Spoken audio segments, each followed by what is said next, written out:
Pemerintah Provinsi Sumatera Selatan terus mendukung pelaksanaan program 3 juta rumah, salah satunya dengan mendorong optimalisasi penggunaan dana APBD Provinsi, Kabupaten, dan Kota, serta pemanfaatan dana tanggung jawab sosial perusahaan atau CSR.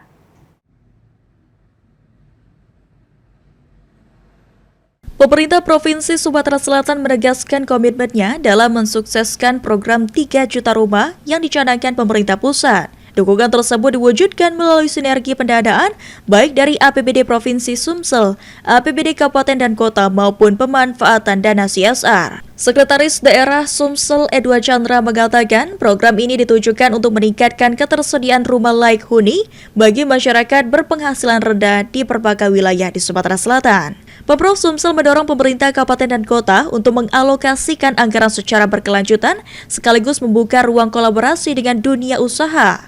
Realisasi program 3 juta rumah di Sumatera Selatan saat ini mencapai sekitar 5.000 unit. Kalau 3 juta rumah terus kita dorong ya, baik itu dari dana APBD, APBD Provinsi, APBD Kabupaten Kota, kemudian dari CSR pihak perusahaan, pihak ketiga, kemudian juga dari pusat kita coba usulkan dari program dari pusat.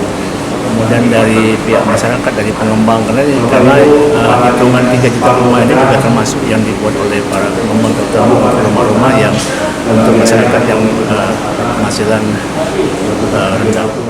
Dengan dukungan pendanaan yang terintegrasi, diharapkan percepatan pembangunan dan perbaikan rumah layak huni dapat berjalan optimal, sekaligus meningkatkan kualitas hidup masyarakat, serta mendukung pemerataan pembangunan di Sumatera Selatan. Ilham Wahyudi, PAL TV.